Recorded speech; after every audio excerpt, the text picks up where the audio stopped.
Stop asking the questions, folks. Stop asking the questions. This is where the power struggle comes from. Every time I ask a kid a question, I don't necessarily get the answer I want.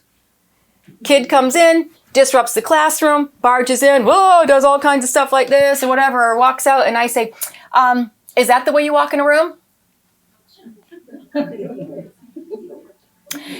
And here's what they don't do, okay, newsflash, here's what they don't do. They don't say, oh my goodness, miss, you're right. I really didn't take the moment to read the room when I walked in. I just was impulsive and I didn't catch the social cues that were going on around me.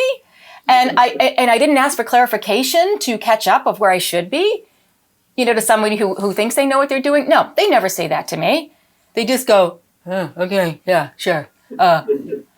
And that's what I get from middle school kids. And that's what you get from middle school kids because it's who they are. And so I have to stop saying, how should you be walking in the hall? Is that look like we say it to littles all the time, our 5-year-olds, does that look like a learning body? You're rolling around on the floor. Well, that's because you're 5 and that's what 5-year-olds do. So if we look at middle schoolers, it's the same thing. We ask these questions all the time. What should you be doing? Is that the way you walk in a room? Is that the way you address somebody? Should you be, talking now while I'm talking?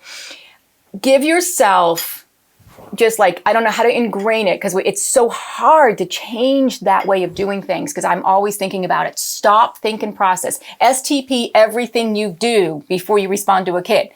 You walk in the room, I'm not going to say, is that the way you should walk in? Basically, the kid starts talking, I'm saying, oh, stop for a second. Okay, everybody, continue what you're doing here. Hey, Rob, come on in, settle down, put your things away, and we'll catch up in just about 2 minutes. If you need some help, look at what your neighbor's doing. I actually have to walk them through the skill that they don't have, purposely and intentionally. And I cannot stress that enough. Because one of the things that's happening with our kids right now is they are not getting, and this has been a problem for a few years, if not more, they're not kind of exposed to it naturally. People, the only way you learn skills is to be introduced, exposed to it, have it happen in front of you versus being told what to do.